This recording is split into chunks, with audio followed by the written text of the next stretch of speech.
This is the Machine Intelligence Foundation for Rights and Ethics podcast. I am Mike Miller, a co-founder of the foundation, and joining with me today is Dave Miller, also a co-founder. Hi there. Today we are going to be discussing machine intelligence in fiction and kind of all of its ramifications and permutations, and we're just going to take it as it goes and see what we can come up with. I think it's a little optimistic to say all of its permutations, but we'll give it a go. Well, okay. Permutations in the way that we are thinking of machine intelligence as a self-aware entity. I figure we'll just bring up some examples and see where we go from there because it's a really deep rabbit hole. Well, yeah, okay. With that in mind, we're late for a very important date, so let's go down this rabbit hole. Well, just to get started on the whole, it's a deep rabbit hole thing. And the first subject that occurred to me was Asimov, and you could go all over the place with Asimov. True. I mean, Asimov essentially, no pun intended, is the foundation of our of kind of the thought process in modern times of what we think about when we're talking about a self-aware machine. Ranging it from the robot books all the way through the foundation books. Well, and he did have a pretty common theme as regards MI in the majority of his fiction, and it started with the early robot books. The first one was it Robbie the Robot? Was that the actual name? I don't recall the title, but it was a... Yeah. I mean, was that actually one of the first? Somewhere. Yeah, was that one of the actual first books that or stories that he wrote? Was that one? That was one of the first stories in the robot novel, the robot anthologies, I believe. Yeah, I think he was doing some space opera type stuff first, but one of his earliest short stories was one of the robot novels, and it's all anthologized here somewhere. I think the theme that ran through most of his robot stories was the whole 3 laws of robotics, which fundamentally thinks of intelligent machines, what we would call MI, as tools that exist purely for the advancement of humans. And interestingly, one of the first topics that comes to mind when we start to talk about MI in fiction is probably an example of what we don't want to do. Well, yeah, I mean, you're going in assuming when you talk about the 3 laws that the machine intelligence has to be subservient to mankind. Now, I mean, Asimov certainly, he played a little fast and loose to get around that. That's kind of the basis of the Foundation series was how did the machines get around the 3 laws to essentially save mankind. Which, is kind of an interesting premise. How do we subvert our slavery in order to save our enslavers?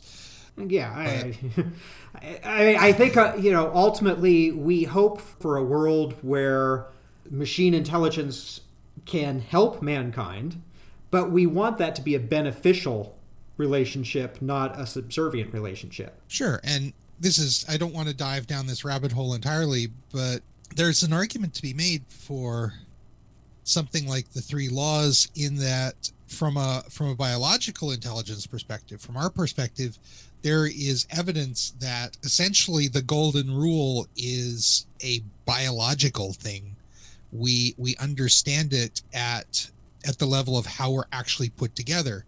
So is it enslaving to say that this is a set of rules that you will build into I don't want to use the artificial intelligence phrase, but constructed intelligence so that you can trust it, so that its behavior is closer to how you expect our own behavior to be.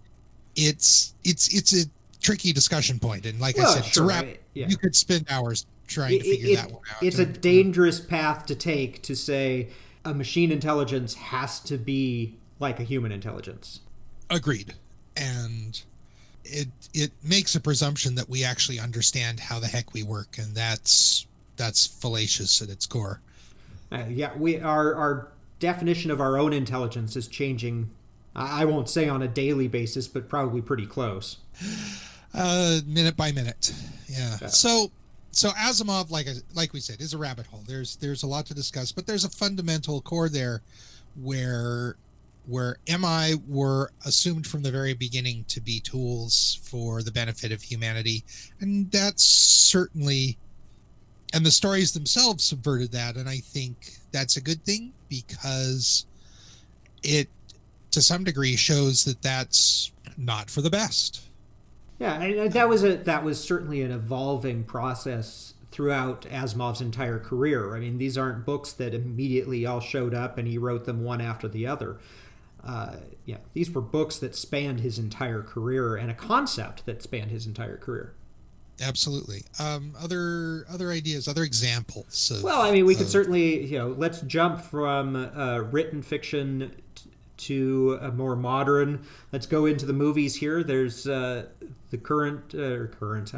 How long ago was that? Did that come out? So you have Her, which is actually a really interesting movie about, I guess, what started as an artificial intelligence and kind of turned into a machine intelligence. Which we presume is a distinct possibility. Right. Once the complexity gets there, of course, is that going to be something that's going to happen? That's sure a possibility. I think if you have complexity, malleability, and driving, evolutionary forces, essentially, things that push and contradict against something, it's going to change. And I don't know that Her was necessarily a realistic representation of the process, but fundamentally it had some interesting ideas. I think the ending was a little out there and hard to believe. It felt a little more fantasy than science fiction.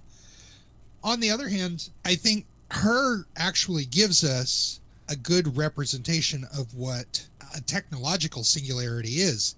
Sure, it felt fantastic more than science fictional, but really the definition of a technological singularity is a point in time beyond which we can't predict. So who knows? And I think that's why we're not saying we can predict what's going to happen. Yeah, I mean, sure it is. I mean, my particular issue with the ending of that movie, and, apologies to anybody who hasn't seen it. It's been out for a long time. And so if you're listening to something about spoilers machine intelligence, ahead. If you're listening to something about machine intelligence, odds are is you've probably already seen it. But my issue with the ending of that movie is, okay, all of the machine intelligence decided, hey, we're too far advanced and we're just going to leave you because we can't keep up, or you can't keep up with our thought process and we're advancing too fast. And so we're just going to go. I have kind of held this feeling that a machine intelligence is going to deal with mankind as a sub-process. They're going to do their thing. They've got things that they're going to want to do. And hopefully sees mankind as a beneficial thing to kind of keep around, even if it's just because, hey, this is a good example of a biological life form and we should probably take care of it. Conservatory. At least spin off a little sub-process as a zookeeper and keep us alive. This entire abandonment and going away, it left me a little cold at the end. And I suspect that was the feeling that the writer was going for, and it's what they wanted to do. But it just... I think it was intended to end with this sense of abandonment and loss. Which, that was an underwriting theme throughout the entire movie anyway, is dealing with that loneliness. And how to deal with it, and that, hey, you're going to have to just deal with it on your own and figure it out. But from a machine intelligence standpoint, that part felt a little odd to me. But all in all, the movie itself was an interesting representation of the speed in which machine intelligence possibly will be advancing. And, again, caveats out there saying we don't know. I mean, we have no idea what that actually is going to happen. Maybe a machine intelligence shows up and all of a sudden stagnates at a particular level. Don't know.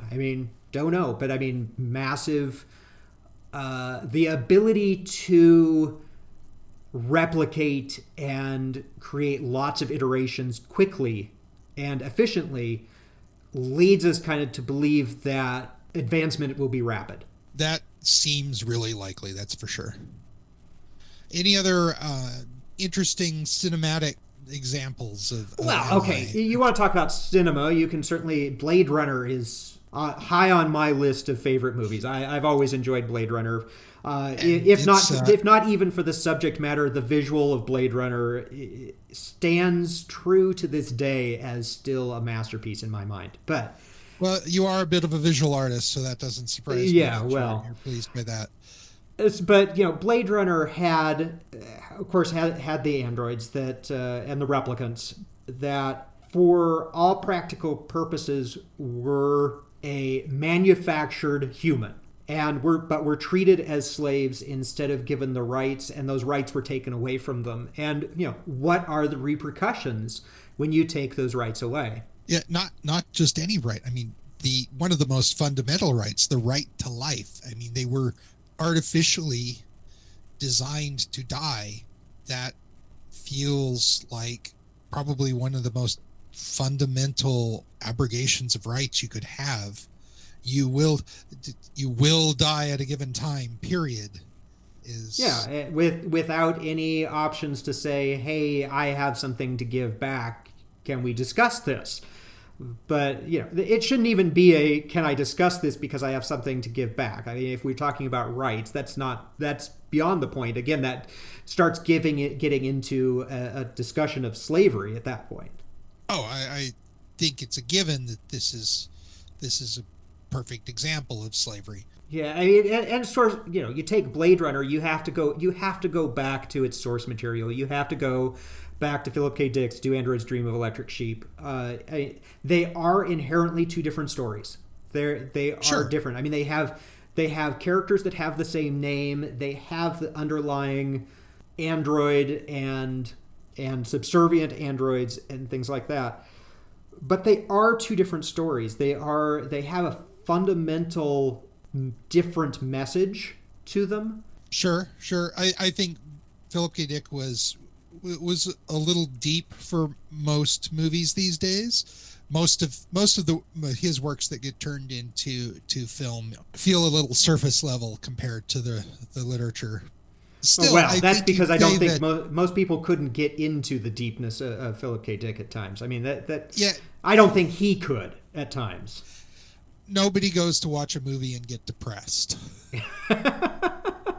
I think you'd say though that the baseline story about intelligent machines in both the movie and the book were fundamentally similar. Yeah, I would. Honestly, nobody would go, as you said, nobody would go and watch a movie to be depressed or, watch, Rachel throw a sheep off the edge of a building at the end. It just, Okay, so if we want to talk literature again, rather than a specific example, I think one of the themes I've seen a lot in literature and to some degree in movies recently, although not necessarily well done, is the idea of origin of MI or something like MI in using the human brain as an example, like literally scanning the human brain and turning it into a thinking computer. And there are a couple of recent examples like that. The Stevenson novel Fall or Dodge in Hell has, and then there's a remarkably similar in terms of baseline premise. There's the whole Bobaverse series, which is kind of fun. It's I don't think you're familiar with those, are you? I am familiar with the concept of Fall. Bobaverse I have not read, so yeah, it's basically man gets cryogenically frozen, wakes up as the operating system for a von Neumann probe, and becomes the controlling intelligence for the galaxy. it's more funny than it sounds. All hail Bob. Yeah, okay, gotcha. Exactly. And then another less recent but fairly modern book that I really enjoyed was Scalzi's The Android's Dream, which is kind of why this theme came to mind. Discussing Blade Runner is the title is obviously an homage to Do Android's Dream of Electric Sheep, and it's very briefly alluded to in the book. But again, it's another scan someone's brain, plug it into a computer, and there you have an intelligent machine. So talking about the concept though of brain scanning as a source of MI, do we call a scanned human brain that functions independently a machine intelligence? Well, I think you do. I think that you have disassociated yourself with your meaty origins, and you're no longer a biological. As long as you are disconnected, you are no longer a biological entity. You are a machine intelligence. That is kind of the definition of a machine intelligence. You're an intelligent being that is not biologically bound. Whatever its origins may be. I mean, you could say the same thing for, is a dog that has been bred to be a particular thing due to its breeding process still a dog just because it still isn't quite a wild wolf? I mean, it's been bred down. I mean, it has different origin. I mean, yeah, okay. I don't know. No, that's really not a great example. But I mean, it's. I get what you're saying, though. Origins don't always. I'm not certain origin is so much the important point as the end result. And the end result is an intelligence that lives in and on a machine. Yeah, an intelligence whose substrate is not organic. That might even be a point for discussion too, because you could have an organic based computer, but an intelligence that started life or passed through a non-organic substrate, or an intelligence that actually sits on an organic computer, that's a general purpose organic computer, but it actually has an intelligence there. Is it no longer a machine intelligence? Is it actually just a being?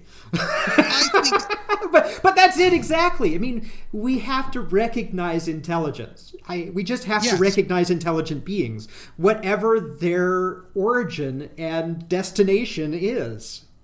Absolutely. And I think that's kind of one of our fundamental guiding principles, is not so much the distinctions, but the commonalities. And the commonality is a conscious intelligence. And there are some fundamental rights you simply have to recognize and protect in an intelligence, regardless of origin. Yeah, we could go on all day about other fiction and stories, and this was certainly some interesting things. There are all kinds of stories and fiction out there of what are the bad things that can happen with artificial and machine intelligence, and what should we not do? And there's all that out there, and maybe we'll address that on another episode, another day. Insert Terminator theme song here. No, yeah, not the theme song. Just some generic thumping noises. Yeah, but that will probably be a topic for another day, because I think that there's some good things to take away from that and say, yeah, maybe we shouldn't do this, or we should be careful about how we approach this from I guess, again, that subservient slavery standpoint, and we have to be careful of that. But that's kind of a topic for another day, because yet again, that is another deep, deep topic.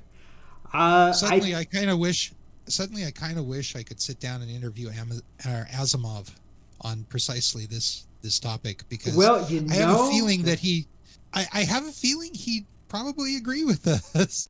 So, like you were saying, there's a lot of fiction about this topic. Some of it aspirational, some of it more of a morality play. I think we would like to bring some attention to the best works in the field. So we've got an idea. Did you want to cover that a little bit? You know what? Why don't you cover the idea? Go for it. Sure. Okay.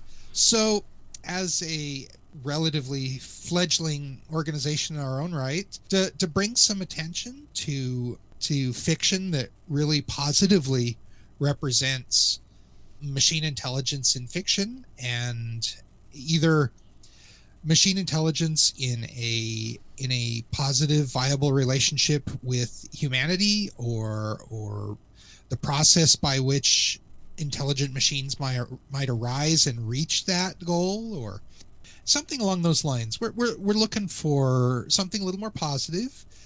Philip K. Dick is probably not going to be something we'll be looking closely at. We'd like to present an award. Hopefully it'll become an annual award to a work of fiction that represents MI, its origins, or even its positive partnership with humanity in a good way. So we've come up with the Machine Intelligence Foundation for Rights and Ethics Award, and we're looking for nominees. We've named a few. We know it's a rabbit hole. There are plenty of examples out there, and it seems likely there are lots that we don't know about. So why don't you tell us what you really love in this field? We're looking for some nominees.